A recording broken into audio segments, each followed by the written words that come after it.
students, how are you? I hope you are all doing okay. So today we will talk about one type of text, which is recount text. However, after that I will talk a bit about cause and effects.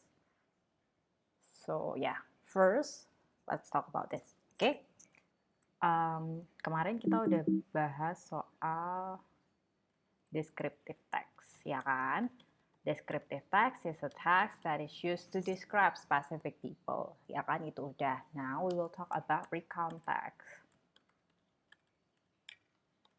Recount text. Apa itu recount text? As you can see, recount di sini fungsinya adalah untuk menceritakan sesuatu yang sudah terjadi di masa lampau, aka retell past events. Nah, karena dia menceritakan soal events di masa lampau, sehingga dia akan menggunakan tenses yang namanya past tense.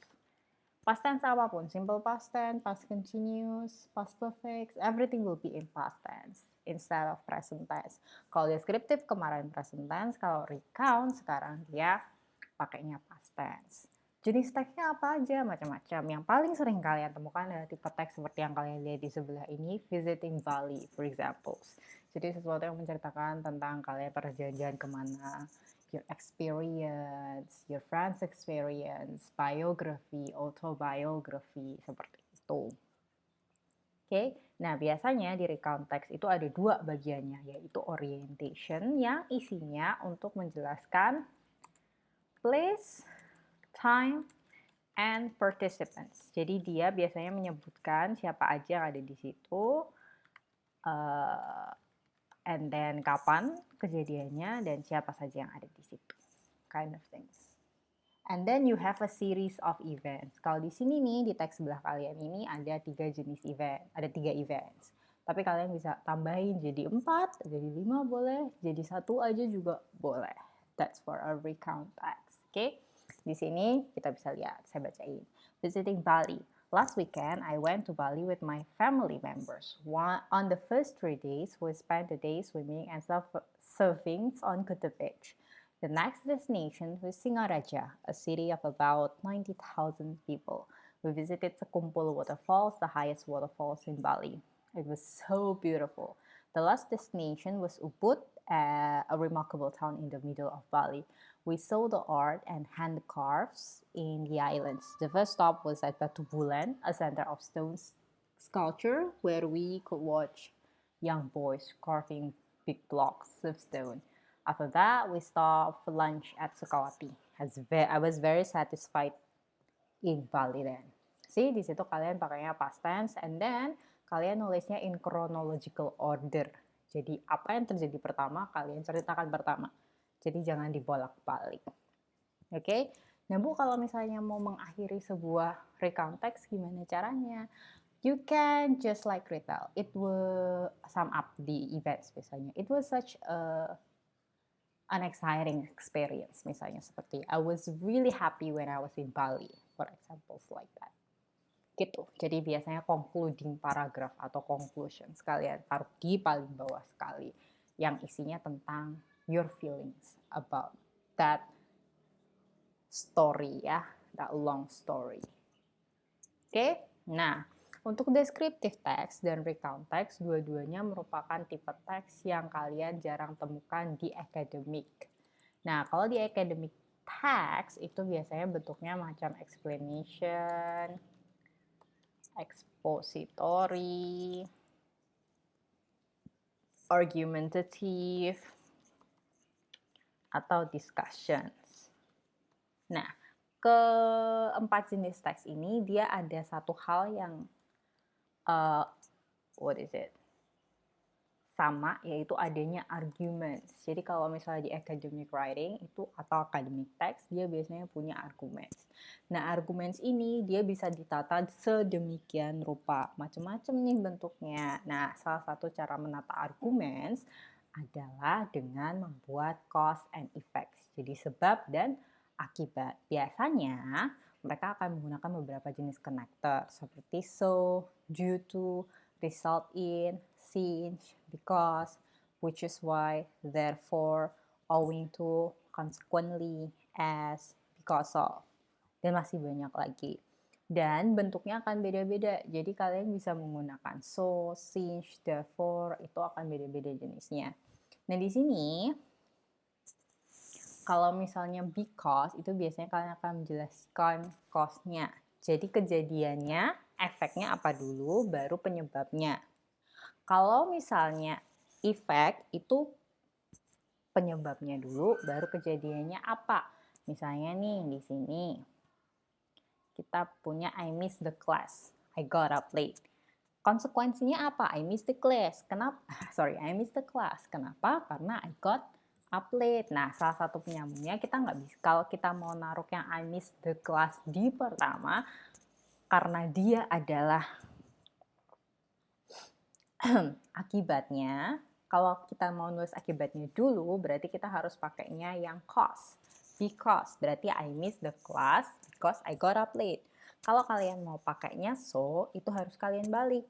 I got up late, so I missed the class. Seperti itu.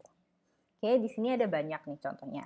Ada due to, ada because, ada therefore, consequently, so, since, because of that. But due to, because of,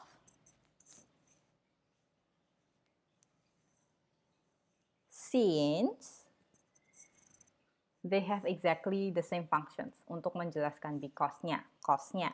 Therefore, consequently, dan so, tiga-tiganya berguna untuk menjelaskan effect. Oke, jadi kalau misalnya number one, kalian bisa pakai I miss the class because I got up late. I miss the class, I got up late, therefore, I miss the class. You can do that. Untuk due to dan because of, ada hal yang harus kalian ingat bahwa due to dan because of dia tidak bisa diikuti sebuah kalimat. Dia hanya bisa diikuti oleh noun phrase. Oke, jadi dia tidak bisa diikuti dengan kalimat. So, kalau kalian bilang due to, kalian nggak bisa bilang I missed the class due to I got up late. Kalian nggak bisa bilang gitu. Atau I missed the class because of I got up late. Nggak boleh ada I-nya di situ. Getting up late. Due to getting up late. Boleh because of getting up late. Itu adalah cara kalau kalian mau membuat cause and effect sentence. Kalian pakai connector. However, kalau kalian mau membuat a little bit longer kind of like text, itu kalian bisa pakai ini nih, topic sentence-nya, bad effect of smoking. One of the negative effects of smoking is that it can cause serious health problems. That's it. Smoking can bla bla bla, heart disease and bla bla bla, itu semua adalah cause effects from the bad effect of smoking itself. Begitu ya. Oke, ini adalah effects-nya, this is the cause-nya. Kalian juga bisa buat kalimat-kalimat lain, misalnya obesity, kalian tahu, being fat, unhealthy kind of fat, can cause several serious diseases, misalnya. Atau obesity is caused by, juga possible. So how do you do this then?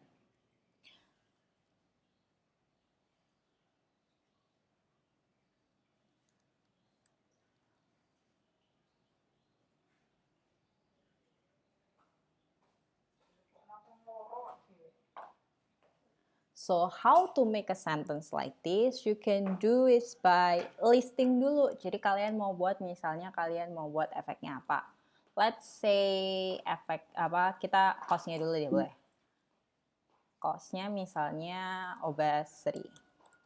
Apa yang akan bisa terjadi karena obesitas? Misalnya heart disease atau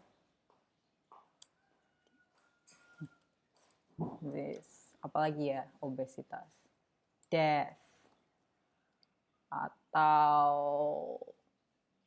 I don't know what else, but like obesity can cause many things. Jadi kalian list dulu. Nah, ini setelah kalian list, kalian bisa bilang obesity can cause heart disease, and death. Atau heart disease and death